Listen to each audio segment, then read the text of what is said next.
السلام عليكم ورحمة الله وبركاته. نحمده ونستعينه ونستغفره ونعوذ بالله من شرور أنفسنا ومن سيئات أعمالنا. من يهده الله فلا مضل له ومن يضلله فلا هادي له. ونشهد أن لا إله إلا الله وحده لا شريك له. ونشهد أن سيدنا وحبيبنا ومولانا محمدًا عبده ورسوله أرسله بالحق بشيرا ونذيرا وداعيا إلى الله بإذنه وسراجا منيرا. فقد قال الله تعالى في كلامه المجيد وفرقانه الحميد. أعوذ بالله من الشيطان الرجيم. بسم الله الرحمن الرحيم. إن الله وملائكته يصلون على النبي يا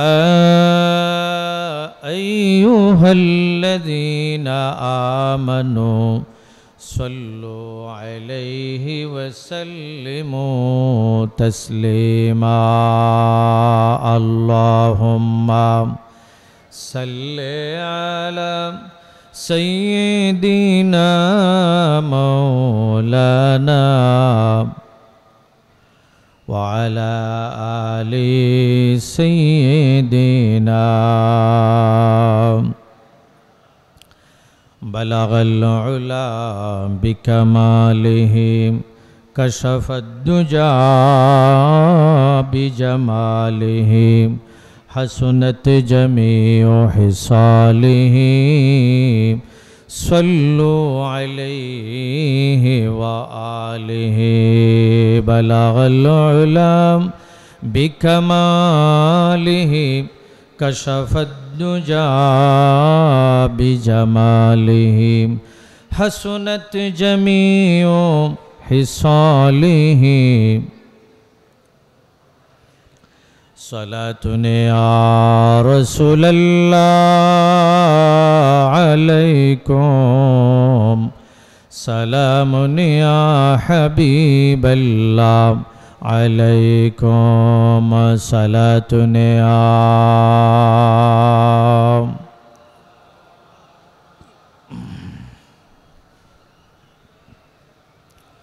وصلى الله على خير البرايا نوالك أبتغي يوم القضاء. صلاة يا رسول الله عليكم. سلام يا حبيب الله عليكم. بسم الله الرحمن الرحيم. ولا تهنوا ولا تحزنوا وأنتم الأعلون إن كنتم مؤمنين. صدق الله العظيم وصدق رسوله النبي الحبيب الكريم. اللهم صل وسلم وبارك عليه. চুনতির দুলাল আশিক রসুল মুজাদ্দিদে মাহফিলে সিরতুন নবী সাল্লাল্লাহু আলাইহি ওয়াসাল্লাম হযরত শাহ হাফেজ আহমদ রহমতুল্লাহ আলাই শাহ সাহেব কাবলা রহমতুল্লাহ আলাই কর্তৃক প্রবর্তিত 19 দিনব্যাপী আন্তর্জাতিক মাহফিলে সিরতুন নবী সাল্লাল্লাহু আলাইহি ওয়াসাল্লামের 55তম অধিবেশন এর আজকের এই ত্রয়োদশ দিবসের সম্মানিত সভাপতি প্রখ্যাত আলেমে দ্বীন জনাব আলহাজ মাওলানা রফিক উদ্দিন সিদ্দিকী সাহেব, সম্মানিত অধ্যক্ষ নেসারিয়া কামিল মাদ্রাসা। আজকের মাহফিলে উপস্থিত আছেন প্রখ্যাত আলেমে দ্বীন ওস্তাজি ও ওস্তাজুল আসাতিজা, অসংখ্য আলেমদের ওস্তাজ, চুনুতি হাকিমিয়া কামিল মাদ্রাসার সাবেক অধ্যক্ষ আল্লামা হজরত মৌলানা মাহমুদুল হক আজহারি আল মাদানী সাহেব হাফিজাহুল্লাহ। উপস্থিত আছেন চুনুতি হাকিমিয়া কামিল মাদ্রাসার সাবেক অধ্যক্ষ শাইখুত তরিকত জনাব আলহাজ মৌলানা হাফিজুল হক নিজামি সাহেব, সম্মানিত সভাপতি বাংলাদেশ মজলিসুল মুফাসসিরিন চট্টগ্রাম দক্ষিণ জেলা, ওয়াদিগর নায়েব রসুল হজরাত উলামায়ে কারাম, মুরব্বিয়ান এজাম, প্রিয় যুবক ভাইয়েরা, দিনদার ইমানদার আশিক রসুল, মুরব্বিয়ান এজাম, পর্দার অন্তরালে যারা শুনছেন, সম্মানিত মা এবং বোনেরা, মহান আল্লাহ সুবহানাহু ওয়া তাআলার শাহী দরবারে আমরা প্রাণ খুলে জবান দরাজ করে কালেমাতুশ শুকর আদায় করব একসাথে সমস্বরে। যে মহান রব্বুল ইজ্জত ওয়াল জালাল দয়া এবং মেহেরবানি করে আমাদেরকে 19 দিনের এই নেয়ামতে উজমা মাহফিলে সিরতুন নবী সাল্লাল্লাহু আলাইহি ওয়াসাল্লাম আমাদের পাওয়ার দান করেছেন, এই নেয়ামত দিয়েছেন, আসার জন্য তৌফিক দিয়েছেন, ধারাবাহিক বিষয়ভিত্তিক কোরআন হাদিসের আলোচনা শোনার জন্য, নিজের জীবনকে ধন্য করার জন্য সুযোগ করে দিয়েছেন। আমরা প্রাণ খুলে জবান দরাজ করে একবার কালিমাতুশ শুকর আদায় করি, সকলে বলি আলহামদুলিল্লাহ ওয়া রাব্বানা লাকাল হামদ হামদান তাইয়িবান কাসীরান মুবারাকান ফীহি। দরুদ এবং সালাম বিশ্ব মানবতার মুক্তির দিশারি আকায়ে নামদার মদিনার তাজদার নূরে মুজাসসাম মুফাখখারে মওজুদাত মুহাম্মাদুর রাসূলুল্লাহ সাল্লাল্লাহু আলাইহি ওয়াসাল্লামের শাহী দরবারে অসংখ্য দরুদ এবং সালাম প্রেরণ করছি। স্মরণ করছি এই মাহফিলের বাণী হযরত শাহ সাহেব কেবলা রাহমাতুল্লাহ আলাইহি, ওনার রফে দরজাত কামনা করছি, আল্লাহ তাকে জান্নাতুল ফেরদৌসের আলা মাকামে আসীন করুন। আমরা সবাই বলি আমিন। স্মরণ করছি এই মাহফিলের প্রতিষ্ঠা লগ্ন থেকে যারা খেদমত করেছেন, দায়িত্ব পালন করেছেন, কর্মী হিসাবে কাজ করেছেন, বক্তা হিসাবে আলোচনা করেছেন এবং দুনিয়া থেকে বিদায় হয়ে গেছেন, আমি এই মুহূর্তে সকলের আত্মার মাগফিরাত কামনা করছি, রফে দরজাত কামনা করছি। বিশেষ করে আমি স্মরণ করি আমাদের এই মাহফিলকে যারা পরিশ্রম দিয়েছেন, ওই রন্ধন বিবেকে রান্নাবান্নার কাজে যারা শ্রম দেন, তবরুক বিতরণ করেন, ওখানে কাজ করেন, হাট ভাঙ্গা পরিশ্রম করেন, তাদের জন্য দোয়া করে হাস করে আল্লাহ তাআলা মাহফিলে সিরতুন নবী সাল্লাল্লাহু আলাইহি সাল্লামের সকল বিভাগ এবং স্তরের কর্মীদেরকে কবুল ও মঞ্জুর করুন। যারা বিদায় হয়ে গেছে তাদেরকে জান্নাতবাসী যেন বানিয়ে দিন। দোয়া করছি শাহ সাহেব কেবলা রাহমাতুল্লাহ আলাইহি পরিবারের জন্যে, ওনার পরিবারে যারা বিদায় হয়ে গেছেন এবং ওনার নাতি নাতনিদের মধ্যে যারা বেঁচে আছেন, আল্লাহ তাদেরকে হায়াতে তৈয়বা নসিব করুন, আল্লাহ তাদেরকে হেফাজত করুন। সবাই বলি আমিন, আল্লাহুম্মা আমিন। সম্মানিত ভাইয়েরা, আমাকে নির্দিষ্ট একটি বিষয়ের উপরে কথা বলার জন্য আমি আদিষ্ট। অল্প সময় এবং সুনির্ধারিত সময়ের ভিতরে আমি কিছু কথা পেশ করার জন্য চেষ্টা করব ইনশাআল্লাহ। দোয়া চাইব অল্প সময়ে যেন বেশি কথা বলা যায়, কম সময়ে যেন জরুরি কথা বলা যায়।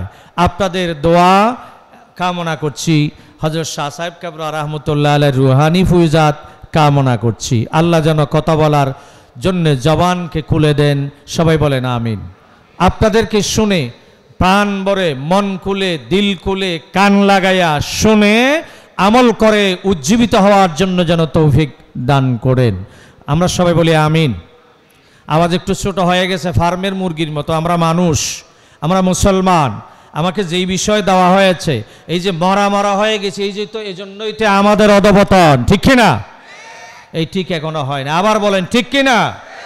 তাহলে আওয়াজ মজবুত হতে হবে, ঈমানি চেতনায় উজ্জীবিত হতে হবে, জিহাদি জজবায় উজ্জীবিত হতে হবে, আল্লাহর জমিনে আল্লাহর দ্বীন কায়েমের জন্য নবীর দাঁত ভাঙ্গা, রক্ত মাখা, মাথার খুলি ভাঙ্গা কোরআনের আইন এই জমিনে কায়েম করার জন্য ঈমানি জজবায় আমাদের উজ্জীবিত হয়ে ময়দানে ঝাঁপিয়ে পড়তে হবে। রাজি আছি? কারা কারা রাজি আছি? উঁচু করো দুই হাত, আল্লাহরে দেখায় শুরুতেই আমরা সাক্ষ্য হয়ে যায়। আল্লাহ যেন সেই তৌফিক দান করেন, বলেন আমিন। জোরে জোরে আওয়াজ দিবেন, সাহিবা মাত্র জোরে আওয়াজ দিবেন তো। খায় কত বড় করে আওয়াজ দিবেন, আল্লাহ কারে কি পরিমাণ শক্তি দিয়েছেন একবার পরীক্ষা হয়ে যাক আল্লাহর জন্যে। ওয়ারাব্বাকা ফাকাব্বির, তোমার রবের নামের বড়ত্বের আওয়াজ বড় করে দাও। সবাই বলি আল্লাহু আকবার, আল্লাহু আকবার, নারে তাকবীর, নারে তাকবীর। বাস এইভাবে জীবিত মানুষের মতো আওয়াজ দিতে হবে, কান কাড়া করে শুনতে হবে। সম্মানিত উপস্থিতি, আমাকে যে বিষয়ে কথা বলার জন্য আমি আদিষ্ট, আমার বিষয় হচ্ছে মুসলিম উম্মার অধপতনের কারণ ও প্রতিকারের উপায়। মুসলিম উম্মা মানে মুসলিম জাতি, আজ আমরা অধপতিত, ঠিক কিনা? মুসলিম উম্মা সব কানে শুধু মার খায়, আমরা মার দিতে জানি না, আর এখানে আমরা অধপতিত। আর ফিলিস্তিনের কথা, অধপতন হতে হতে সেখানে মায়ের খাইতে খাইতে ক্ষুধার জ্বালায় আমার কলিজার টুকরা মুসলমান ভাই বোনেরা এখন হাহাকার করে এক গ্লাস পানির জন্যে, এক মুঠো দুই মুঠো ভাতের জন্যে, খাদ্যাভাবে পুষ্টির অভাবে তারা মারা যাচ্ছে। যেন তাদের জন্য কোনো মালিক নাই, তাদের জন্য যেন কোনো অভিভাবক নাই, সারা পৃথিবীতে মুসলমানদের জন্য কোনো অভিভাবকই নাই। সারা পৃথিবীর মুসলমানরা যেন আজ আল্লাহর দরবারে ফরিয়াদ করছে, রব্বানা আখরিজনা মিন হাযিহিল কারিয়াতিজ যালিমি আহলুহা ওয়াজআল লানা মিন লাদুনকা ওয়ালিয়াও ওয়াজআল লানা মিন লাদুনকা নাসীরা। আয় আল্লাহ, জালেমদের জুলুমে জর্জরিত হয়ে যাচ্ছি, আমাদের শিশুরা মারা যাচ্ছে, আমাদের বয়োবৃদ্ধরা মারা যাচ্ছে, আমাদের নারীরা মারা যাচ্ছে, আমরা বাস্তুহারা বিটাহারা হয়ে যাচ্ছি। আমাদের কি কোনো অভিভাবক নাই? এই জালেম অধ্যুষিত এলাকা থেকে তুমি আমাদেরকে বের করো, অন্যখানে নিয়ে যাও। ওয়াজআল লানা মিন লাদুনকা ওয়ালিয়া, তোমার পক্ষ থেকে আমাদের জন্য অভিভাবক পাঠিয়ে দাও। ওয়াজআল লানা মিন লাদুনকা নাসীরা, তোমার পক্ষ থেকে আমাদের জন্য সাহায্যকারী পাঠিয়ে দাও। আজ মজলুমদের আত্মচিৎকারে আকাশ বাতাস ভারী হয়ে গেছে, ঠিক না? কেন? কারণ কি? আমরা তো ছিলাম বীরের জাতি, ঠিক না? আমরা ওমর ইবনুল খাত্তাবের অনুসারী, সালাহউদ্দিন আইয়ুবীর অনুসারী, জামালউদ্দিন আফগানির অনুসারী, খালিদ ইবনে ওলীদের অনুসারী আমরা, ঠিক কি না? আজ আমাদের এই অবস্থা কেন? আমরা একটু বিশ্লেষণ করব কি কি কারণ হতে পারে, যে অল্প সময় আমরা দুই একটা ফাইন্ড আউট করব ইনশাআল্লাহ। আল্লাহ আমাদের উদ্ধার হওয়ার তৌফিক দান করুন, বলি আমিন। কোরআনে তো আল্লাহ ওয়াদা করেছেন, ওয়ালা তাহিনু ওয়ালা তাহজানু ওয়া আনতুমুল আ'লাউনা ইন কুনতুম মুমিনিন। সূরাতুল আনফাল, সূরা আলে ইমরান 134 নম্বর আয়াত। ওয়ালা তাহিনু ওয়ালা তাহজানু, হতাশ হইও না, চিন্তা করিও না, পেরেশানিত হইও না। ওয়া আনতুমুল আ'লাউন, তোমরাই বিজয়ী হবে, তোমরাই বিজয়ী হবে। তবে কন্ডিশন হচ্ছে ইন কুনতুম মুমিনিন, যদি তোমরা কি হও? মুমিন হও। এখান থেকে আমাদের এক নম্বর অধপতনের কারণ আমরা ফাইন্ড আউট করতে পারি। আল্লাহ ওয়াদা করেছেন তোমরাই বিজয়ী, তোমরাই বিজয়ী, চিন্তার কোনো কারণ নাই, পেরেশানির কোনো কারণ নাই। তবে ইন কুনতুম মুমিনিন, যদি তোমরা মুমিন হও, তো আমরা বিজয়ী নয় কেন? অধপতিত কেন? লাঞ্ছিত কেন? বঞ্চিত কেন? আমরা ইনকুনতুম মুমিনিনের এই কন্ডিশন, এই শর্ত আল্লাহর দেওয়া এই কন্ডিশন আমরা পূরণ করতে পারি নাই। অর্থাৎ আল্লাহ যেইভাবে ইমানদার হওয়া আমাদের কাছ থেকে চেয়েছেন, যেই রকম ইমান আমাদের কাছ থেকে চেয়েছেন, আমরা সেই ধরনের মুমিন হতে পারি নাই। আমাদের ইমানের ভিতরে ভাইরাস ঢুকেছে, ইমানের ভিতরে রোগ ঢুকেছে, আমরা যথাযথ মুমিন হতে পারি নাই বলে আমরা আলাউন উজ্জীবিত হতে পারি নাই, বিজয়ী হতে পারি নাই। সব জাতির উপরে, সব জাতির পতাকার উপরে, সব আদিয়ানে বাতালার পতাকার উপরে দ্বীনের পতাকাকে আমরা পথ করে উড্ডীন করতে পারি নাই, যেহেতু আমরা আল্লাহর চাওয়া, আল্লাহর দেওয়া শর্ত অনুযায়ী আমরা মুমিন হতে পারি নাই। নয়, আল্লাহর কালাম তো মিথ্যা হতে পারে না। আল্লাহ তো ওয়াদা করেছেন মুমিন তোমরাই বিজয়ী হবে, আর আমরা পরাজিত কেন? তাহলে বোঝা গেল আমরা মুমিন হতে পারি নাই, মুমিন হতে পারি নাই। এখন আসুন আমরা এক একটা একটু চিন্তা করি। 1 নম্বর মুসলিম মিল্লাতের অধঃপতনের কারণ, আসবাবু হাজিমাতিল উম্মাহ আল ইসলামিয়া। নাম্বার 1, 1 নম্বর আত-তাখাল্লুফ আনিদ দারাসাতিল কোরআনিয়া। এই মুসলিম জাতি একটি কোরআন বিমুখ জাতিতে পরিণত হয়েছে, অথচ কোরআন হচ্ছে মুসলমানের সম্পদ, কোরআন হচ্ছে মুসলমানের হাতিয়ার, কোরআন হচ্ছে মুসলমানের অস্ত্র, কোরআন হচ্ছে মুসলমানের সংবিধান, কনস্টিটিউশন। আমার সংবিধান, আমার ধর্মীয় গ্রন্থ, আমার জীবন চলার পাথেয় যেই বিধিবিধান, সেটা সম্পর্কে মুসলিম মিল্লাত ওয়াকিফাল নয়। আমরা এমন এক জাতি, মুসলিম মিল্লাত, পৃথিবীতে সমগ্র মুসলিম মিল্লাত, অধিকাংশ মুসলমান জাতি এমন এক জাতি, আমার কিতাবে কি আছে আমি জানি না। আমরা এমন এক জাতি, আমার আল্লাহ আসমান থেকে আমার উপর কি মেসেজ দিয়েছেন, কি নাজিল করেছেন, কোন বার্তা দিয়েছেন আমি জানি না, আমি বুঝি না। এই কথা কি ঠিক নয়? কথা বলেন, ঠিক নয়? প্রিয় ভাইয়ের আমার, যে জাতির উপর কোরআন নাজিল হয়েছে, যখন নাজিল হয়েছে, প্রথম যে নাজিল, ইকরা বিস্মি রাব্বিকাল্লাযী খালাক, ইকরা বিস্মি রাব্বিকাল্লাযী খালাক, খালাকাল ইনসানা মিন আলাক। পড়ো তোমার রবের নামে, যেই রব তোমাকে সৃষ্টি করেছে। আমাদের ওহি গারে হেরার প্রথম অর্ডার কি? ইকরা। প্রথম অর্ডার ইকরা।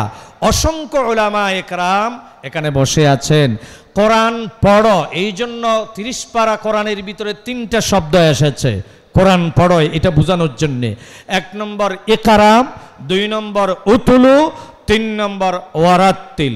ওয়ারাত্তিলিল কোরআন তারতিলা, উতুলু মা উহিয়া ইলাইকা, ইকরা বিস্মি রাব্বিকাল্লাযী খালাক। এই 3টা শব্দ দিয়ে কোরআন পড়ার জন্য বলা হয়েছে। 3টা শব্দ পৃথিবীতে যত অভিধান আছে, ডিকশনারি আছে, লুগাত আছে, সব লুগাত যদি আপনি স্টাডি করে দেখেন, উতুলু মিনাত তেলাওয়া, ওয়ারাত্তিল মিনাত তারতিল, এই 3টা শব্দ, ওয়ারাত্তিল, উতুলু, ইকরা মিনাল কিরা, 3টা শব্দ না বুঝে পড়তে হবে, কোনো অভিধানে নাই। 3টার মানে হলো বুঝে বুঝে পড়তে হবে কোরআন। কিন্তু আমরা কি করেছি? কোরআন না বুঝে পড়লেও সওয়াব, আলহামদুলিল্লাহ সওয়াব হোক, অসুবিধা নাই। কিন্তু এই কোরআন কি, এই কিতাব কি না বুঝে পড়ার জন্য নাজিল হয়েছে? এটা না জানার জন্য নাজিল হয়েছে, না বুঝার জন্য নাজিল হয়েছে? আজ মুসলিম মিল্লাত কোরআন বিমুখ জাতিতে পরিণত হয়েছে। অথচ রব্বুল আলামিন বলেছেন, বাল্লিগ মা উনজিলা ইলাইকা মির রাব্বিক, তোমার রবের পক্ষ থেকে যা নাজিল হয়েছে তা তুমি তাবলীগ করো, পৌঁছায়া দাও, তা দিয়ে ওয়াজ করো, বক্তৃতা করো।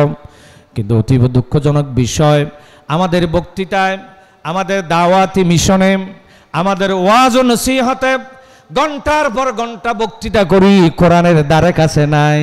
ঠিক কি না? কোরআনের দ্বারে কাছে নাই, কিচ্ছা কাহিনী। আজ মুসলিম মিল্লাতের শিক্ষা প্রতিষ্ঠানে কোরআনের গবেষণা নাই, প্রাইমারি স্কুলে কোরআন নাই, হাই স্কুলের কারিকুলামে কোরআন নাই, বিশ্ববিদ্যালয়ে কোরআন নাই। অথচ বাংলাদেশের কথাই যদি প্রথমে বলি, 90-95% মুসলমানের দেশ, মুসলিম মিল্লাতের দেশ। এই দেশের সন্তানেরা, নতুন প্রজন্ম, আগামীর প্রজন্ম যেখান থেকে লেখাপড়া করে শিক্ষিত হয়ে উঠবে, সেখানে কোরআন পড়ানো হয় না। কোরআন বিমুখ একটা জাতি আমরা প্রোডাকশন দিই আমাদের শিক্ষা প্রতিষ্ঠান থেকে, ঠিক না? ঠিক না? সম্মানিত অভিভাবকবৃন্দ, আপনারা কি এই জাতির সরকারের কাছে কোনোদিন প্রশ্ন করেছেন? আপনারা কি কোনোদিন দাবি জানিয়েছেন যে আমার কলিজার টুকরার সন্তান, আমি মুসলমানের ছেলে, আমি ইমানদার, আমি মুহাম্মদ নবী মুহাম্মদের উম্মত, আমার পরিবার উম্মতে মুসলিমার পরিবার, আমার সন্তানকে যেই প্রতিষ্ঠানে পাঠাবো ওখানে কারিকুলামে সিলেবাসে কোরআন নাই কেন? হাই স্কুলে কোরআন নাই কেন? প্রাইমারিতে কোরআন নাই কেন? বিশ্ববিদ্যালয়ে কোরআন নাই কেন? সিলেবাসে কোরআন নাই কেন? আর সব পড়ানো হয় কিন্তু কোরআনটা পড়ানো হয় না, ঠিক না? আপনি কি এটা নিয়ে কোনোদিন চিন্তা করেছেন কেন পড়ানো হয় না? আপনি কি দাবি করেছেন? অথচ রাস্তা পাকা করার জন্য আপনি দাবি করেছেন। পিআর পদ্ধতি হবে না পুরাতন পদ্ধতি হবে, এর জন্য দাবি করেছেন। ক্ষমতায় তাড়াতাড়ি যাওয়ার জন্য আপনি আন্দোলন করেছেন, কিন্তু ক্ষমতায় আল্লাহর কোরআনকে পড়ানোর জন্য আপনি দাবি উত্থাপন করেন নাই। এই জন্য মুসলমান তোমার অধঃপতন, কোরআন বিমুখ জাতিতে পরিণত হয়েছে আমরা। এক নম্বর কারণ, وقال الرسول يا رب إن قوم اتخذوا هذا القرآن مهجورا।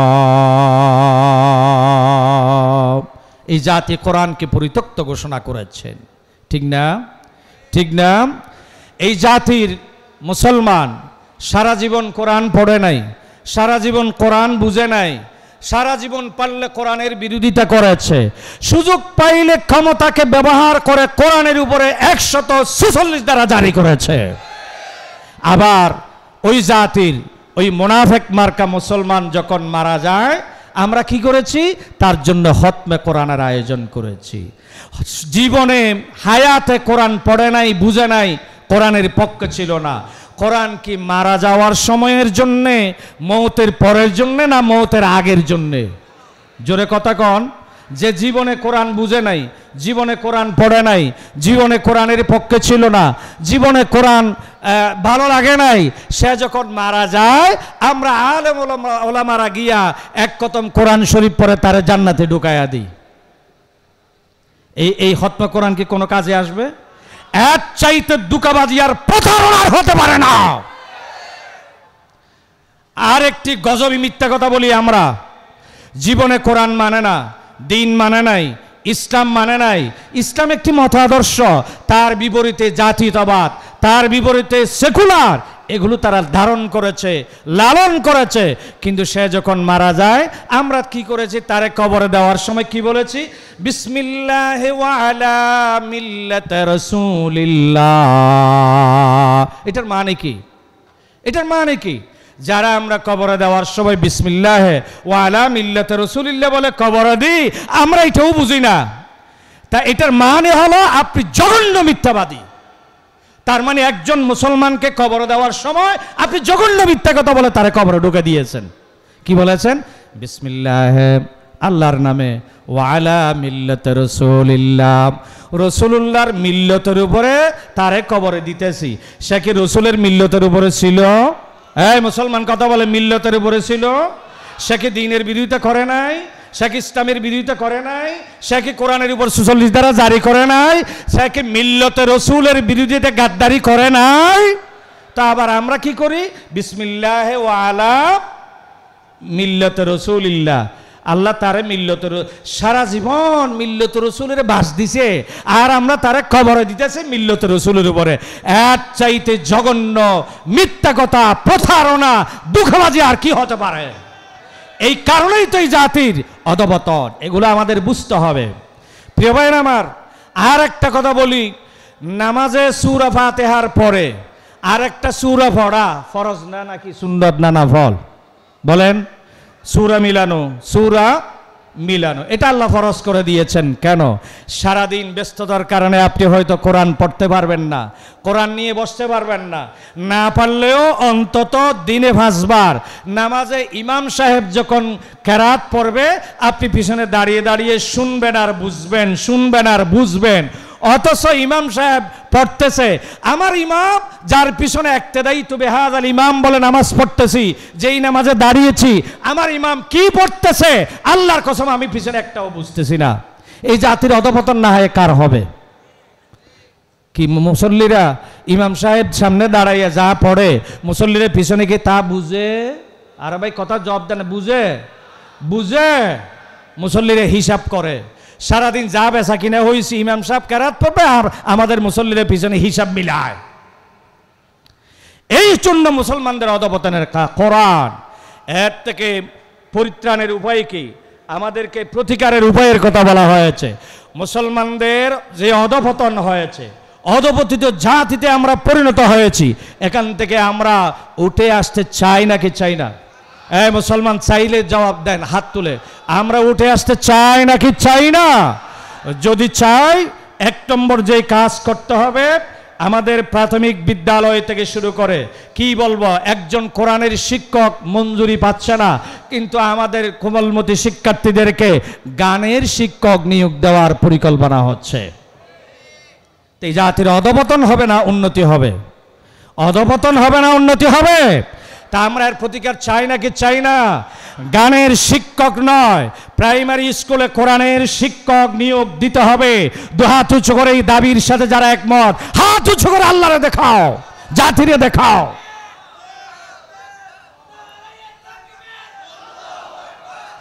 2 নম্বর, প্রাথমিক বিদ্যালয় থেকে শুরু করে বিশ্ববিদ্যালয় লেভেল পর্যন্ত, মাস্টার ডিগ্রি পর্যন্ত অন্তত 100 নম্বরের কোরআন বাধ্যতামূলক করতে হবে। দরকার আছে না নাই?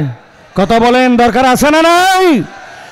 আর যেইখানে হাই স্কুল প্রাইমারি স্কুলে 100 নম্বরের ধর্মীয় শিক্ষা, তাও নগণ্য, নামমাত্র ইসলাম শিক্ষা, সেগুলো পড়ানোর জন্য মুসলিম কোনো শিক্ষক নাই। অনেক স্কুল আছে যেখানে হিন্দু শিক্ষক দিয়া ইসলামিয়াত পড়ানো হয়। আল্লাহ ইয়াজুবিল্লাহ। এই জাতির উন্নতি কোত্থেকে হবে? অনেক আগেই তো অধপতন হয়ে গেছে। সুতরাং এক পয়েন্টে যদি আমরা কথা বলি ফজর পর্যন্ত বলা যাবে। আমরা একটু সামনের দিকে যাব, তাহলে আমাদের 1 নম্বর অধপতনের কারণ কি বলেছি আমি? আমরা মুসলিম জাতি কোরআন বিমুখ হয়েছি। আমাদেরকে কোরআনের দিকে ফিরে আসতে হবে, কোরআনের দিকে ফিরে আসতে হবে। রাজি আছেন না নাই?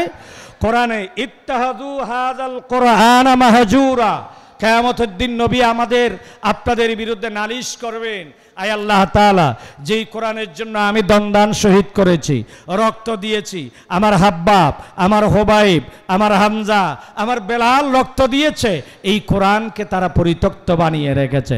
এই মাহজুরা, হাজার মানে আল হাজরু, হাজরুত তেলাওয়া, হাজরুত তাদাব্বুর, হাজরুল আমাল, হাজরুস সেমা, হাজরু একামত আহকামিল কোরআন।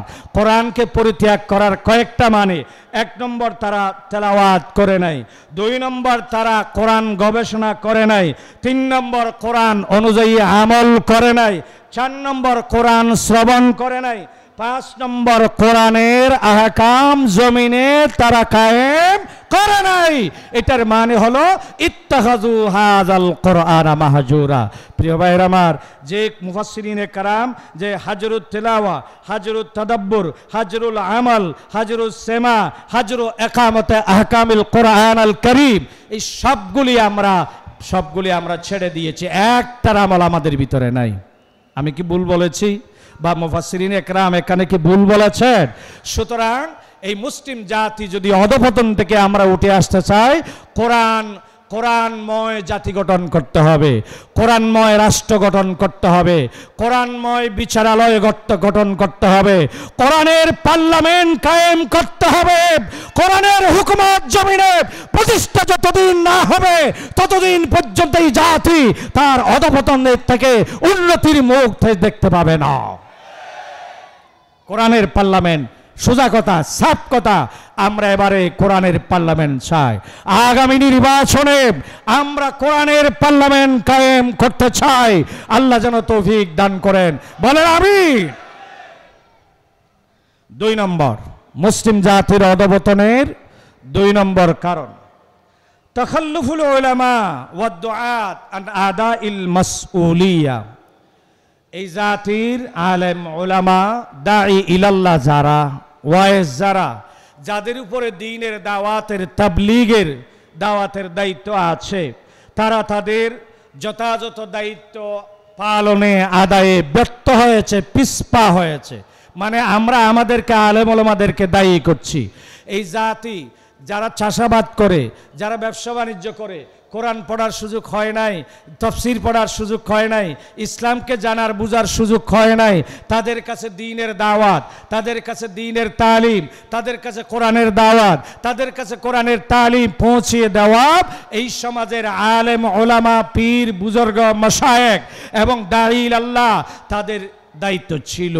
কিন্তু এই দায়িত্ব পালনে জাতির আলেমরা ব্যর্থ হয়েছে। কিভাবে ব্যর্থ হয়েছে? আল-ইয়াউমা আকমালতু লাকুম দীনাকুম ওয়া আতমামতু আলাইকুম নি'মাতি ওয়া রাযীতু লাকুমুল ইসলাম দীনা। আল্লাহ বলেছেন আল-ইয়াউমা, বলেন আল-ইয়াউমা আকমালতু লাকুম। ইংরেজি হইলে বালা বুঝু, তাই আর বাংলার তো আরবি তো ইংরেজি বালা বুঝি। আল-ইয়াউমা আকমালতু লাকুম, আজ আমি তোমাদের জন্য তোমাদের দিনকে কমপ্লিট করে দিলাম। কি করে দিলাম? কমপ্লিট। কমপ্লিট হলে বেশি বুঝুম দেরি। কমপ্লিট মানে ব্যাগিন আছে, কমপ্লিট করে দিলাম। আর আমাদের নেতারা কি বলে যে না না না, দিন কমপ্লিট ঠিক আছে, ওই দিনের ভিতর রাজনীতি নাই। আল্লাহ বলেন আকমালতু, আমি কমপ্লিট করলাম। আমাদের নেতা বলেন না, এখানে রাজনীতি নাই। আল্লাহ বলেন কমপ্লিট করে দিলাম তোমাদের দিন, সব দিয়ে দিলাম। আমাদের নেতারা বলে ওখানে বিচার নাই। আল্লাহ বলেন আকমালতু লাকুম, আমি কমপ্লিট করে দিলাম। আর আমাদের নেতারা বলে যে ধর্ম, তোমাদের ধর্ম দিয়ে কি আবার রাজনীতি হয়? ধর্ম দিয়ে কি রাষ্ট্র চলে? ধর্ম দিয়ে কি পার্লামেন্ট চলে? কি বলেন? এই কথা আসানের সমাজে প্রচলিত। কিন্তু আমরা আলেম ওলামা, দাঈ ইলাল্লাহ, ইসলাম যে কমপ্লিট কোড অফ লাইফ, ইসলামের ভিতরে রাষ্ট্র পরিচালনার নিয়ম কানুন আছে, ইসলামের ভিতরে পার্লামেন্ট পরিচালনার নিয়ম আছে, আইন পাশ করতে হবে কোরআন দিয়ে, এটা আছে, বিচার করতে হবে কোরআন দিয়ে, এটা আছে। এটা কমপ্লিটলি জাতির কাছে পূর্ণাঙ্গ ইসলামের দাওয়াত পৌঁছায়া দিতে আমরা আলেম ওলামারা কি হয়েছি? ব্যর্থ হয়েছি, পিছপা হয়ে গেছি আমরা। প্রিয় ভাইয়ের আমার, কবরে যখন দেওয়া হবে 3টা জিনিস যাবে, 2টা ফিরে আসবে। একটা কবরের ভিতরে মুর্দার সাথে আমাদের সাথে থাকবে, তাতবাউহু আহলুহু ওয়া মালুহু ওয়া আমালুহু ফাইসনানি ইয়ারজিআন। 2টা ফিরে আসবে, মাল দৌলত ফিরে আসবে, আত্মীয় স্বজন ফিরে আসবে। ওয়ায়াবকা মাহু আমালুহু, মুর্দার সাথে আমলটা কবরে থাকবে। আমলটা কি? কবরে থাকবে। আমল, আমল। তাহলে আপনি যা করবেন সব আমল। ওই কবরের ভিতরে প্রথম প্রশ্ন যেটা করা হবে, মান রাব্বুকা। আমরা এটাকে সহজভাবে মেনে নিয়েছি। আমরা আলেম ওলামারা ওয়াজ করি কবরের আযাবের, মান রাব্বুকা ওয়া মা দীনুকা ওয়া মান হাযার রাজুলুল্লাযী বুইসা ফীকুম। ঈমান নিয়ে যদি যেতে পারো, নামাজ নিয়ে যদি যেতে পারো, কোরআন নিয়ে যদি যেতে পারো, তাসবিহ তাহলিল নিয়ে যদি যেতে পারো, তাহাজ্জুদ নিয়ে যদি যেতে পারো, তুমি গড়গড় গড়গড় করে কবরের ভিতরের প্রশ্নের জবাব দিতে পারবা। পারা যাবে না। কবরের ভিতরে তুমি কি নামাজ পড়েছ? এই প্রশ্ন নাই। কবরের ভিতরে তাহাজ্জুদ পড়েছে কিনা? এই প্রশ্ন নাই। কবরের ভিতরে রোজা রেখেছ কিনা? এই প্রশ্ন নাই। কবরের ভিতরে হজ করেছ কিনা? এই প্রশ্ন নাই। যেই 3টা কবরের ভিতরে প্রশ্ন করা হবে, মান রাব্বুকা ওয়া মা দীনুকা ওয়া মান হাযার রাজুলুল্লাযী বুইসা ফীকুম। 3টা প্রশ্ন হলো পলিটিক্যাল প্রশ্ন, রাজনৈতিক প্রশ্ন। 3টা রাজনৈতিক প্রশ্ন, ওখানেও রাজনীতি আছে। মান রাব্বুকা, আরেকটা আছে মিন রাব্বিকা, যা একটুখানি আগে বলেছি, বাল্লিগ মা উনজিলা ইলাইকা মিন রাব্বিকা, তোমার রবের পক্ষ থেকে যা নাজিল হয়েছে তা তাবলীগ করো, পৌঁছায়া দাও, তা মানো। জীবনে যদি মিন রব্বিকা যা নাজিল হয়েছে তা না মানে, আল্লাহর কসম কবরের ভিতরে মন রব্বুকার উত্তর দেওয়া যাবে না। দুনিয়ায় যারা মিন রব্বিকার দ্বারক হবে, বাহক হবে, দুনিয়ায় যারা মিন রব্বিকা যা নাজিল হয়েছে মানে কোরআন যা কায়েম করবে, কোরআন বুঝবে, কোরআনের আমল করবে, কোরআনের হুকুম মানবে, তারাই মন রব্বুকার উত্তর দিতে পারবে এবং তার জন্য সহজ হবে। তোমার কাছে মিন রব্বিকার কোনো বালাই নাই। মিন রব্বিকা কি নাজিল হয়েছে তুমি জানোই না। তুমি আছো সেকুলারিজম নিয়া, তুমি আছো জাতীয়তাবাদ নিয়া, তুমি আছো তথাকথিত গণতন্ত্র নিয়া, ইসলাম নিয়ে তোমার কোনো চিন্তা নাই। আল্লাহর কসম করে আমি চ্যালেঞ্জ দিয়ে বলবো, তুমি মন রব্বুকার জবাব আল্লাহর কসম তুমি কবরে দিতে পারবা না। এটা এত সহজ নয়। এই জন্য বলা হয় কয় যে মোল্লারা ধর্ম নিয়ে রাজনীতি করে, ধর্মভিত্তিক রাজনীতি করে। আরে বেটা, তুই যদি ধর্মহীন রাজনীতি করতে পারস, আমি ধর্মভিত্তিক রাজনীতি করলে অপরাধ কি? ধর্মহীন রাজনীতি করা হারাম, ধর্মহীন রাজনীতি করা হারাম, ধর্মভিত্তিক রাজনীতি করা ফরজ। এটা জানতে হবে মুসলমানদেরকে। যেদিন থেকে মুসলমানেরা ধর্মীয় রাজনীতি থেকে দূরে সরে গেছে, সেদিন থেকে মুসলমানদের অধঃপতন শুরু হয়ে গেছে। পরবর্তী পয়েন্ট আসবে ইনশাআল্লাহ। প্রিয় ভাইরা আমার, কোন পয়েন্টে আমরা কথা শুনতেছিলাম? তাখাল্লুফুল উলামা ওয়া দুআত আন আদাইল মাসউলিয়া। এই জাতির আলেম, উলামা, দাঈ ইলাল্লাহ যারা, তারা আপনার তাদের অর্পিত দায়িত্ব পালনে তারা ব্যর্থ হয়েছে। ব্যর্থ তো হয়েছে। এই জাতির আলেম, উলামা, দাঈ ইলাল্লাহ তারা বহুদা বিভক্ত হয়ে গেছে। মাঝে মাঝে এই জাতির কিয়দাংশ আলেম, কিছু কিছু আলেম ওলামা, তারা ক্ষমতার একটু স্বাদ নেওয়ার জন্যে দুনিয়ামুখী হয়ে যায় এবং তথাকথিত কায়েমি সত্যবাদীদের সাথে হাত মিলায় কিছু আলেমরা। একটু আঁকা বাঁকা সোজা পথ থেকে কিছুক্ষণ ডানে যায়, আবার কিছুক্ষণ বাম দিকে যায়। অথচ প্রিয় নবী কি বলেছেন? হযরতে হুযায়ফা ইবনুল ইয়ামানের হাদিস, ইয়া মাশারাল কুররাম, কুররাম মানে উলামা, ইয়া মাশারাল কুররাম ইস্তাকিমু, এ আলেম সমাজ খবরদার সোজা সোজা থাকবা। ইস্তাকিমু ফাকাদ সাবাকতুম সাবাকান বাঈদা, ফাইন আখাযতুম ইয়ামিনান ওয়া শিমালান, ফাইন আখাযতুম ইয়ামিনান ওয়া শিমালান লাকাদ দালালতুম দালালাম বাঈদা। কিছুক্ষণ যদি ডান দিকে যাও, আবার সুযোগ পাইলে যদি বাম দিকে যাও, সোজা রাস্তা ছেড়ে ডান আর বামের রাস্তা শয়তানের রাস্তা। তোমাকে সিরাতুল মুস্তাকিম, ইন্না হাযা সিরাতি মুস্তাকিমা, তোমাকে এই দ্বীনের উপরে আকমালতু লাকুম, আজকে যে কমপ্লিট করেছি, কমপ্লিট দ্বীনের উপর, ইসলামের উপরে থাকতে হবে। ইসলাম আছে যেখানে তোমাকে যাইতে হবে সেখানে, ইসলাম নাই যেখানে তুমি যেতে পারবে না সেখানে, ঠিক কিনা? কিন্তু যেখানে ইসলাম নাই তুমি এই দলে যাও কেমনে? এখানে নিষেধ করা হয়েছে, ফাইন আখাযতুম ইয়ামিনান ওয়া শিমালান, যদি একবার ডান দিকে যাও আবার বাম দিকে যাও, দ্বীন ছেড়ে, কোরআন ছেড়ে, ফাকাদ দালালতুম দালালাম বাঈদা, তাহলে তুমি গোমরাহির পথভ্রষ্টতায় সুদূর পরাহত হবে, তুমি জাহান্নামী হয়ে যাবে। আজ আলেমরা ঐক্যবদ্ধ হতে পারছে না। আল্লাহ এই জাতির রাহবার, এই জাতির আলেমদেরকে একই প্ল্যাটফর্মে এসে যাওয়ার জন্য তৌফিক দান করুন। সবাই বলেন আমিন, আমিন। প্রিয় ভাইরা আমার, এই জাতির ওলামা, রাহবার আরেকটা অধঃপতনের কারণ হচ্ছে যে এই জাতির আলেমরা অন্যের উপরে নির্ভরশীল। এই জাতির খতিবেরা মুতাওয়াল্লির উপরে নির্ভরশীল, ঠিক কিনা বলেন? আমি কি বাড়াই বলছি? খতিব সাহেব মিম্বরে দাঁড়িয়ে যখন মসজিদে বক্তৃতা করে খুতবা দেয়, তাকে একবার ডান দিকে তাকাইতে হয়, আবার বাম দিকে তাকাইতে হয়। মুতাওয়াল্লি সাহেব রাগ করছে কিনা, চোখ লাল করছে কিনা? মুতাওয়াল্লি সাহেবের কনসেপ্টের বাইরে খতিব কথা বলতে পারে না, নইলে বেতন বন্ধ হবে, ভাতা বন্ধ হবে, ইনক্রিমেন্ট বন্ধ হবে, বাত বন্ধ হবে।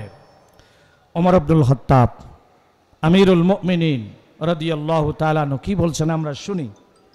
প্রিয় ভাইয়ের আমার, عن عمر بن الخطاب رضي الله تعالى عنه قال يا معشر القراء ارفعوا رؤوسكم اے আলেম সমাজ তোমরা মাথা উঁচু করো। পয়সাওয়ালাদের সামনে গিয়ে মাথা নিচু করবা না, পুঁজিপতি শিল্পপতিদের সামনে কত মতো করিও না। ইরফাউ রুউসাকুম, তুমি তাদের সামনে গিয়ে বুক টান করে মাথা উঁচু করে দাঁড়াও। আলেমদের মাথা নত হবে শুধুমাত্র কেবলমাত্র একজনের সামনে। কার সামনে? কার সামনে?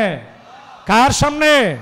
শুধু আলেম নয়, শুধু ইমাম নয়, খতিব নয়, মুসল্লিদের মাথাও নত হবে শুধুমাত্র কেবলমাত্র একজনের সামনে। তিনি কে? একটু জোরে সোরে বলি শুনি, কে? তিনি কে? বলি আল্লাহু আকবার, আল্লাহু আকবার। ইরফাউ রুউসাকুম, তোমাদের মাথা উঁচু করে রাখো, বুক টান করে দাঁড়াও।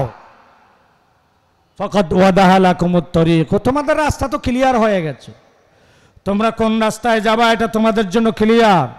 হক কথা বলবে, যদি কোনো অসুবিধা হয় তোমাদের জন্য শাহাদতের মর্যাদা দরজা খোলা আছে। আর যদি শহীদ হয়ে যাও, যেই জমিনে, যেই জায়গায়, যে স্থানে তুমি হক কথা বলতে বলতে শহীদ হয়ে যাবে, সেই জায়গায় জিবরিল আলাইহিস সালাতু ওয়াস সালাম তোমার মওতের বিছানায় এসে 8টি জান্নাতের সবকটি দরজা তোমার সামনে খুলে ধরবে। তুমি যেই দিক থেকে ইচ্ছা তোমার প্রাণবায়ু শরীর থেকে আলাদা হওয়ার আগেই তুমি জান্নাতে চলে যাও। এই জন্য শহীদদেরকে মরা বলা। ওয়ালা তাকুলু লিমান ইউকতালু ফি সাবিলিল্লাহ ওয়ালা তাকুলু লিমান ইউকতালু ফি সাবিলিল্লাহি আমওয়াতা। আল্লাহর রাস্তায় যারা শহীদ হয়ে গেল, জীবন দিয়ে দিল, প্রাণবায়ু আল্লাহর জমিনে আল্লাহর দ্বীনের জন্য দিয়ে দিল, তাদেরকে তোমরা মরা বলো না, মরা বলো না। আমরা দেখতে পেলাম বাহ্যত দৃষ্টি সে মারা গেছে, তার রক্ত বেরিয়ে গেছে, তার প্রাণবায়ু বেরিয়ে গেছে, তারে দাফন করা হয়েছে, তারে কাফন দেওয়া হয়েছে, আর আল্লাহ বলেন তাকে মরা বলো না, মরা বলো না। এটা কেমন কথা? রব্বুল আলামিনের প্রিয় নবী তার হাবিবের মাধ্যমে আমাদের জানিয়ে দিয়েছেন, শহীদ যখন শাহাদতের মঞ্চে যায়, ফাঁসির মঞ্চে যায়, শুলির মঞ্চে যায়, জমিনে যখন শহীদ হয়ে যায়, রব্বুল আলামিন জিবরিলের মাধ্যমে তার তৈরি করা 8টি জান্নাতের সবকটি দরজা শহীদের সামনে খুলে ধরে। ও শহীদ, তোমার প্রাণবায়ু শরীর থেকে আলাদা হওয়ার আগে আগে তুমি আমার জান্নাতে জীবন্ত অবস্থায় চলে যাও। আল্লাহু আকবার। শহীদেরা জীবিত অবস্থায় আল্লাহর দরবারে চলে যায়, এই জন্য তোমরা তাদের মরা মৃত বলবা না। সুতরাং ফাকাদ ওয়াদাহা লাকুমুত তরিক, তোমাদের রাস্তা ক্লিয়ার। হক কথা বলবা, বেঁচে থাকবা হকের উপরে, না হয় শাহাদতের পথ অবলম্বন করবে, এটাই তোমাদের রাস্তা। ফাস্তাবিকুল খায়রাত, হে উলামা একরাম, সুতরাং তোমরা কল্যাণের দিকে প্রতিযোগিতা দাও, কম্পিটিশন দাও, সামনের দিকে আগায়া যাও। ওয়ালা তাকুনু ইয়ালান আলান নাস, তোমরা পুঁজিপতি, শিল্পপতি, ধনওয়ালা, ধনাঢ্য মানুষের কাছে মহতাজ হইও না, তাদের লালিত পালিত হইও না, তাদের লালিত পোষা প্রাণীতে পরিণত হইও না। মাথা উঁচু করে আল্লাহর দ্বীনের দ্বারক আর বাহক হিসাবে বুক টান করে তোমরা জাতির সামনে উঁচু হয়ে দাঁড়াও। ওমর আব্দুল খাত্তাবের কথা আলেমদের উদ্দেশ্যে বলা হয়েছে। সুতরাং কোন পয়েন্টে আমরা কথা বলছিলাম, যে কেন মুসলিম জাতির আজ অধপতন, যে এই জাতির দায়ী, এই জাতির দুআত, এই জাতির উলামা, তারা কমপ্লিট কোড অফ লাইফ হিসেবে দিনকে জাতির সামনে, পৃথিবীর মানুষের সামনে উপস্থাপন করতে তারা ব্যর্থ হয়েছে, আমরা ব্যর্থ হয়েছি, এবং আমরা জাতির সামনে বুক টান করে এখনো কথা বলার মতো তৈয়ার হতে পারি নাই। অথচ যেই মিম্বরে দাঁড়িয়ে আমাদের খোতাবা কথা বলেন, এই মিম্বর রাসূলুল্লাহর মিম্বর, মনে রাখতে হবে এটা রাসূলুল্লাহর মিম্বর, এটা সিদ্দিক আকবরের মিম্বর, এটা ফারুক আজমের মিম্বর, এটা ওসমান দিন নুরাইনের মিম্বর। এই মিম্বরে দাঁড়িয়ে হক কথা গোপন করা যাবে না, বুক টান করে মাথা উঁচু করে হক কথা পৌঁছিয়ে দিতে হবে। আজকে জাতির ওলামা একরাম আমরা পরমুখাপেক্ষী পরান্নজীবিতে পরিণত হয়েছে বলে এই জাতির অধঃপতন। এর জন্য আলেমদেরকে আগে দায়ী হবে, আলেমদেরকে আগেই আল্লাহর দরবারে জবাবদিহির কাঠগড়ায় দাঁড়াইতে হবে। 3 নম্বর, আমি খুব সংক্ষেপ করে সামনের দিকে যে চাচ্ছে, আমাদের সময় স্বল্প। কিল্লাতুল মুমারাসা বিল উলুমিল হাদিসা ওয়াত টেকনোলজিয়া আল মুআসারা, সমসাময়িক টেকনোলজি, জ্ঞান ও বিজ্ঞান এবং আধুনিক জ্ঞানের অনুশীলন বলতে মুসলমানের নাই। অথচ জ্ঞান বিজ্ঞান, চিকিৎসা বিজ্ঞান বলেন, ভূগোল বলেন, জ্যামিতি বলেন, গণিত বলেন, আবিষ্কার বলেন, সব ক্ষেত্রে এগুলো রাহবার ছিল, এগুলোর পথ দেখিয়েছিল যেই জাতি, সেই জাতির নাম কি? মুসলিম জাতি। আজ আমরা আমাদের এই গবেষণা, আমাদের এই আবিষ্কার তারা কেড়ে নিয়েছে। গরজ চিনি ফরাহার ফতনি হদ্দালয় বেড়ার, ঠিক কিনা বলে? আমাদের এই গবেষণা নাই, মুসলমানদের কোরআন নিয়ে গবেষণা নাই। কিছুদিন আগে ভারতের সাথে পাকিস্তানের যুদ্ধ লেগেছিল, আপনাদের মনে আছে নি? অল্প কিছুদিন আগে মনে আছে? মনে আছে? ভারত পাকিস্তানে হামলা করেছে, পাকিস্তান তার দাঁত ভাঙ্গা জবাব দিয়েছে, ঠিক না? এই জবাবের নাম কি ছিল? পাকিস্তান ভারতের হামলার যে জবাব দিয়েছিল, এই জবাবের একটা নাম আছে। এই জবাবের, এই আক্রমণের নাম ছিল বুনিয়ানুম মারসুস। অথচ আমরা মুসলমান জাতি, মুসলমান জাতির সাংবাদিক, মুসলমান জাতির রিপোর্টার, সংবাদ পাঠক পাঠিকা, এই বুনিয়ানুম মারসুস এটা বলতে তাদের দাঁত যেন ব্যঙ্গে খান খান হয়ে যাচ্ছে। একটা আরবি শব্দ তারা উচ্চারণ করতে পারছে না। কাআন্নাহুম বুনিয়ানুম মারসুস, সূরা সফের মধ্যে আছে। এই যে বুনিয়ানুম মারসুস, সীসা ডালা প্রাচীর, সীসা ডালা প্রাচীরের মতো আল্লাহ বলেছেন। কেন বলেছেন? সীসা দিয়ে কি করা যায়? সীসা দিয়ে অস্ত্র বানানো যায়। ফিহি বাসুন শদীদ, আল্লাহ লোহা নাজিল করেছে, লোহার মধ্যে প্রচণ্ড শক্তি আছে। লোহা দিয়ে অস্ত্র বানাইতে হবে, ক্ষেপণাস্ত্র বানাইতে হবে, স্কার্ট ক্ষেপণাস্ত্র তৈরি করতে হবে, ব্যালিস্টিক মিসাইল বানাইতে হবে। এই কাজের ভিতরে কি মুসলিম জাতি আছে? এই গবেষণায় কি মুসলমান আছে? মুসলমান তো এই গবেষণায় নাই। মুসলমান আছে মারামারি, হানাহানি, চান্দাবাজিতে মুসলমান লিপ্ত হয়ে গেছে। কে কত বেশি চান্দাবাজি করতে পারে, দান্দাবাজি করতে পারে। অথচ ক্বালা রাসূলুল্লাহ, জোরে বলি, একটু জোরে বলি, সাল্লাল্লাহু আলাইহি ওয়াসাল্লাম, ইন্নাল্লাহা ইউদখিলু বিস-সাহামিল ওয়াহিদি সালাসাতা নাফারিন আল জান্নাতা। আল্লাহর হাবিব ইরশাদ করেছেন, একটি সাহাম, একটি তীরের কারণে, তীর বুঝেন তো, তীর, যুদ্ধের মধ্যে তীর যে ব্যবহার করা হয়, একটা তীরের কারণে আল্লাহ রাব্বুল আলামিন 3 শ্রেণীর মানুষকে জান্নাতবাসী বানাবেন, জান্নাতে ঢুকিয়ে দেবেন এক তীরের কারণে। ওই তীরের মধ্যে তিন জাতির কৃতিত্ব কি?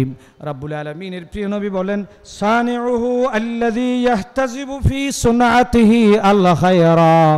1 নম্বর, ওই তীর যে বানাবে, তৈয়ার করবে। 2 নম্বর, ওয়াল্লাযী ইউজাহিজু বিহি ফি সাবিলিল্লাহ।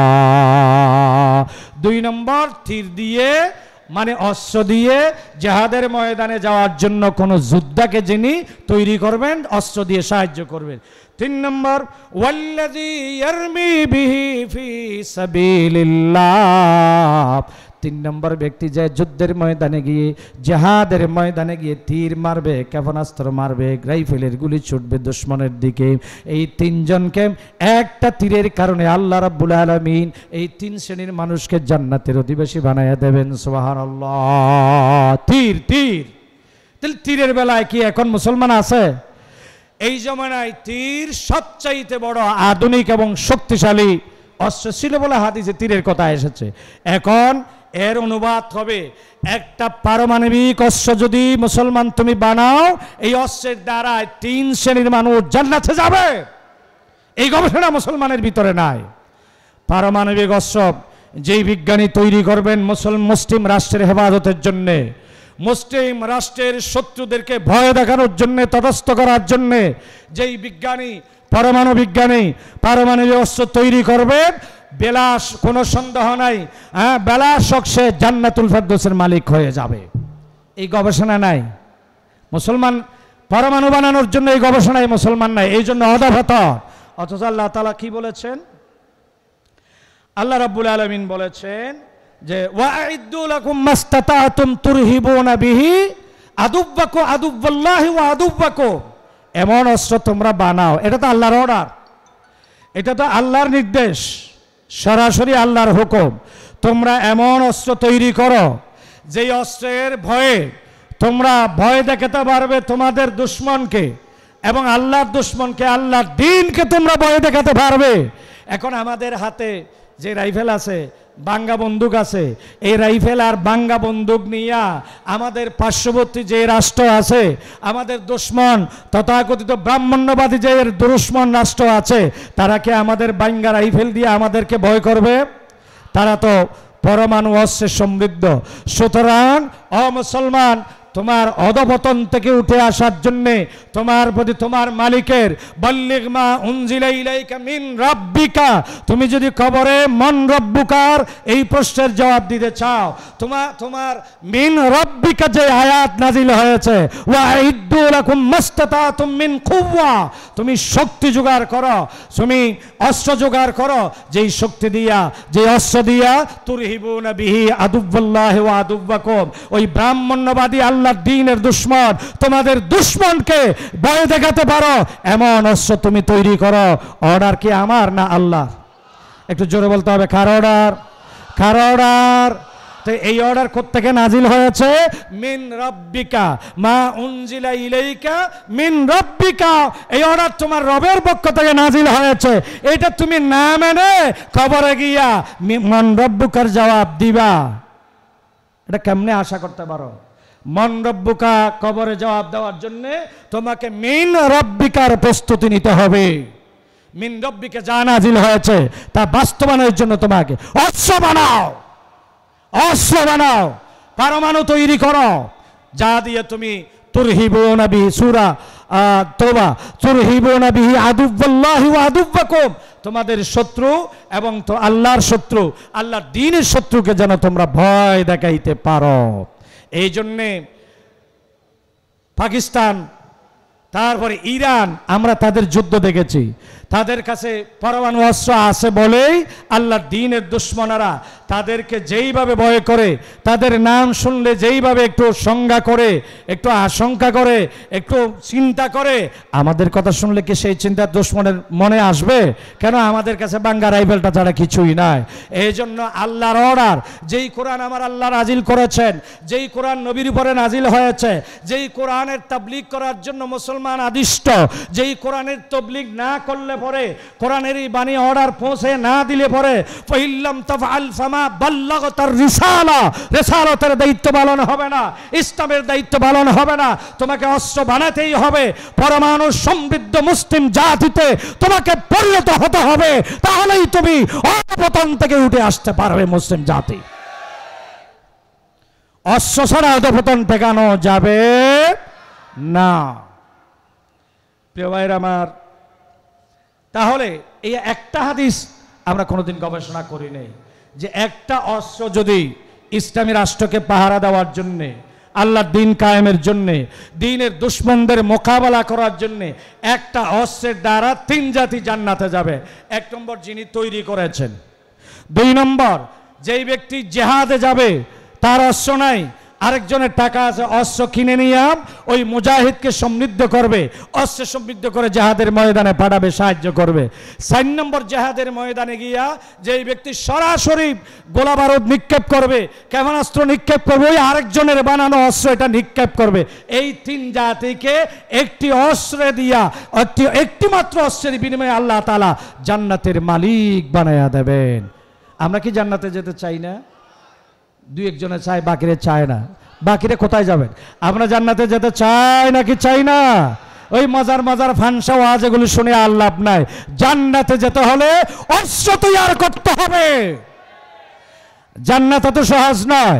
আল জান্নাতু তাহতা জালালিস সুয়ুফ, তরবারির নিচেই জান্নাত, তরবারির ছায়া তলে জান্নাত। শুধুমাত্র কেবলমাত্র তসবিহ তাহলিলের নিচে জান্নাত নয়। হ্যাঁ, তসবিহ তাহলিল করা এটা সওয়াবের কাজ, এটাও ভালো কাজ। আল্লাহ সবাইকে আমলগুলি করার তৌফিক দান করুন। সবাই বলি আমিন। সম্মানিত ভাইয়েরা আমার, এরপরে আমরা আরেকটু সামনে যাব। 4 নম্বর, انحراف الشبان عن الواقع الديني والتغلب عليهم وسائل الأعلام والجهاز والآداب المنحرفة। আমাদের এই যে জেনজি যুব সমাজ,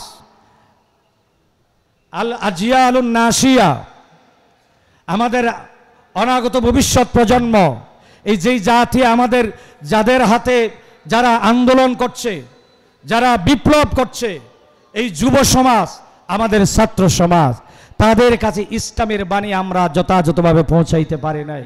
ইসলামী সংস্কৃতি তাদের মন মগজে পুতিত গঠিত করে আমরা দিতে পারি নাই।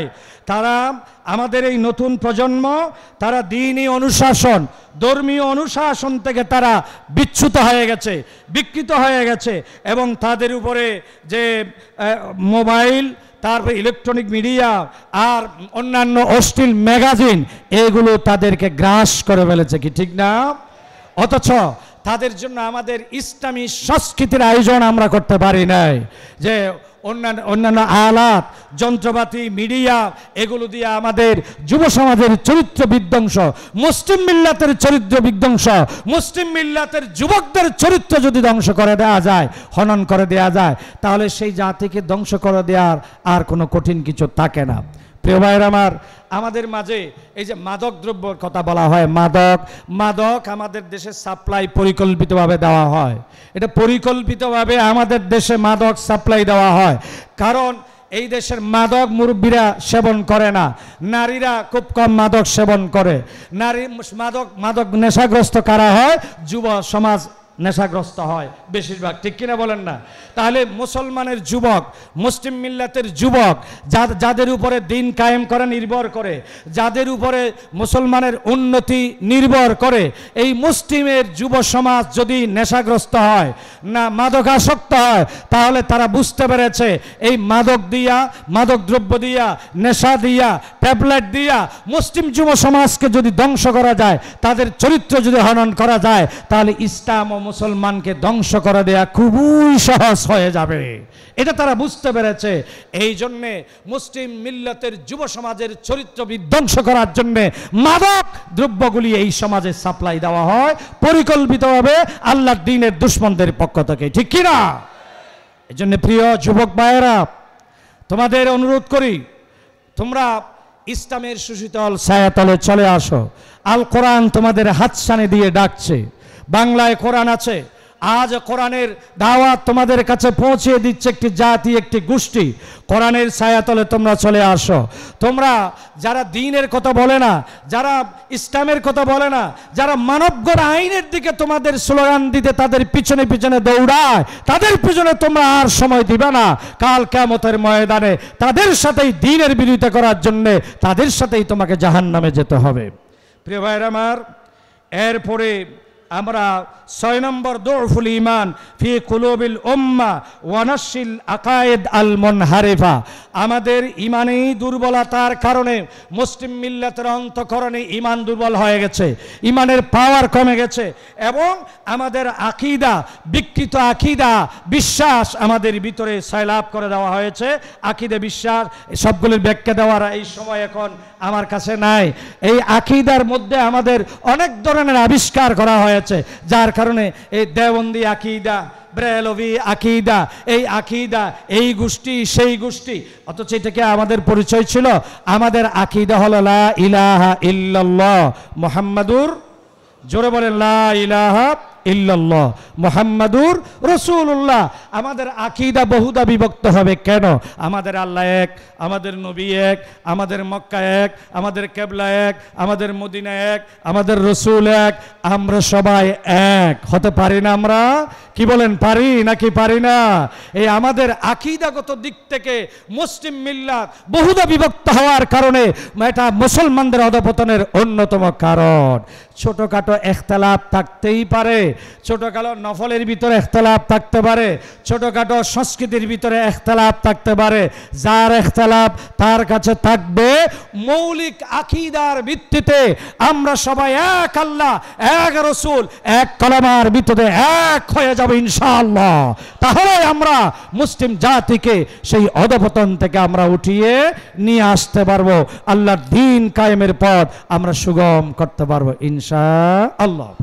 প্রিয় ভাইরা আমার, মুসলিম জাতির অধঃপতনের 7 নম্বর এবং সবচাইতে গুরুত্বপূর্ণ কারণ ফসলুদ্দিন আনিস সিয়াসা, দিনকে, ইসলামকে সিয়াসত থেকে আলাদা করে দেওয়া, ইসলামকে রাজনীতি থেকে সেপারেশন করে দেওয়া হয়েছে, আলাদা করে দেওয়ার কারণে মুসলিম জাতি অধঃপতিত হয়েছে।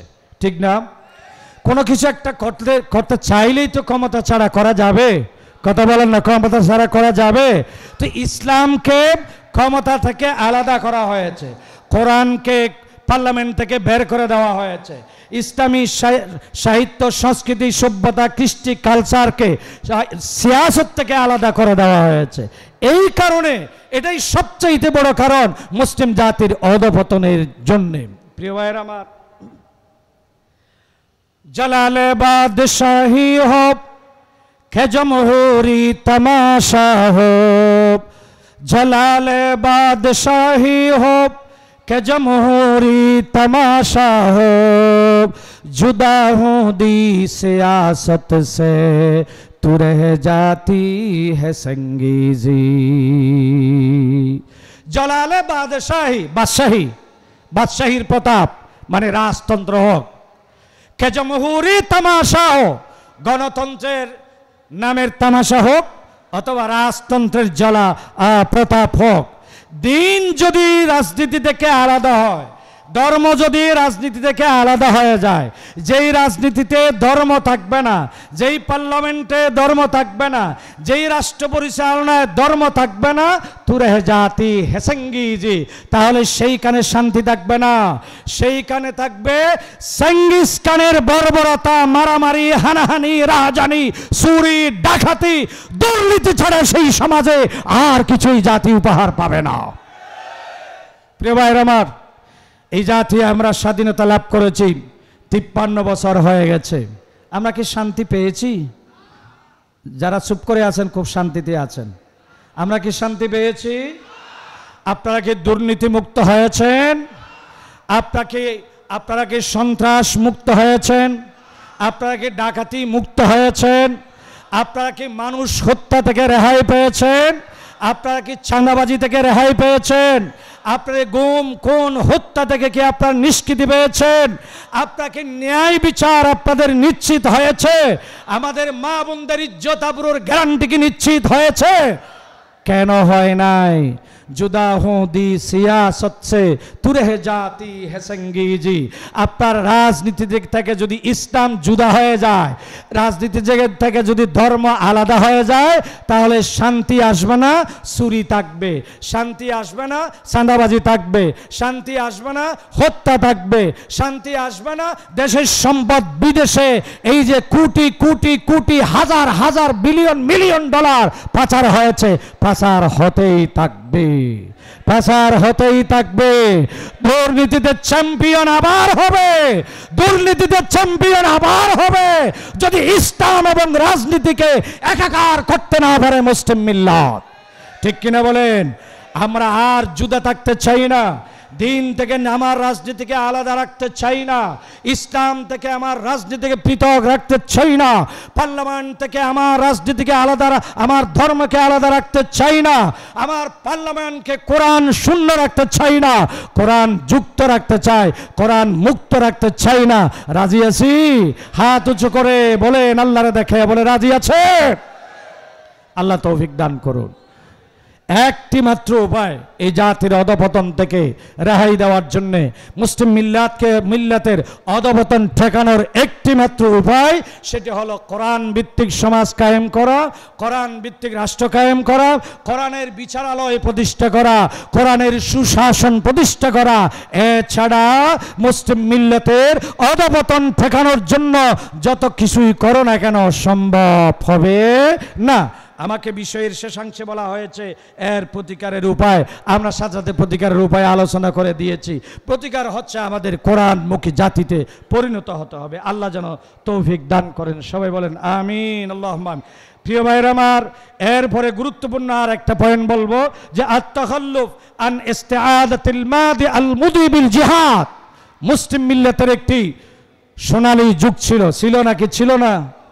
ইসলামী সমাজ ছিল, মুসলিম মিল্লাতের একটি সোনালী যুগ ছিল, অতীত সোনালী যুগ। এটা কেমনে কায়েম হয়েছিল? এটা কায়েম হয়েছিল সাহাবায়ে কেরাম, তাবিঈনে কেরাম। তবে তাবিঈনে কেরামের জিহাদের মাধ্যমে সোনালী যুগ কায়েম হয়েছিল। আজকের মুসলমান সমাজ যদি অধপতন ঠেকাতে চায় সেই জিহাদের মাধ্যমে, কারণ জিহাদ এটা বন্ধ হয় নাই। আল জিহাদু মাযিন ইলা ইয়াউমিল কিয়ামা। আল জিহাদু মুনযু বাআসাল্লাহু নবিয়্যাহু ইলা আখির আসাবাতিন তাবাকা মিন উম্মতি তুকাতিলুদ দাজ্জালা। এই উম্মতের একটি দল দাজ্জালের সাথে লড়াই করা পর্যন্ত এই জিহাদ বাকি থাকবে, চলমান থাকবে। 1 মিনিটের জন্য জিহাদ বন্ধ হওয়ার কোনো বিধান নাই। সুতরাং জিহাদের মাধ্যমে মুসলিম জাতিকে অতীতের সোনালী যুগ ফিরে আনতে হবে। এই জিহাদি জজবা নাই, জিহাদি চেতনা নাই, বিদায় মুসলমানরা আজ অধপতিত, লাঞ্ছিত, বঞ্চিত। এই সোনালী যুগ আমরা আবার পুনরায় ফিরে আনতে চাই নাকি চাই না? চাই নাকি চাই না? তাহলে সর্বশেষ 2টি আহ্বান রেখে আমার কথা শেষ করব ইনশাআল্লাহ। যা আলোচনা করি তা থেকে 2টি মুলাখ্খাস কথা বলবো। 1 নম্বর, আমাদের কোরআনমুখী জাতি গঠন করতে হবে, কোরআনমুখী রাষ্ট্র গঠন করতে হবে। 2 নম্বর, জিহাদের মাধ্যমে আমাদের সোনালী অতীত আমাদের ফিরিয়ে আনতে হবে। এই জন্য জিহাদ এটা অস্ত্রের মাধ্যমে হয়, এটা বক্তৃতার মাধ্যমে হয়, এটা লেখনীর মাধ্যমে হয়। সর্বশেষ এই জিহাদ সবচাইতে আরামের জিহাদ, আরামের বিপ্লব হচ্ছে ভোটের মাধ্যমে জিহাদ, নির্বাচনের মাধ্যমে জিহাদ। এই জিহাদের মাধ্যমে আল্লাহর এই জমিনে আল্লাহর দ্বীন কায়েম করে মুসলিম জাতির অধপতন আমরা ঠেকাইয়ে দেব ইনশাআল্লাহ। এই জমিনে আল্লাহর দ্বীন কায়েমের জন্য আমরা রাজি আছি নাই? আগামী দিনে আমরা বদ্ধপরিকর হব ইনশাআল্লাহ।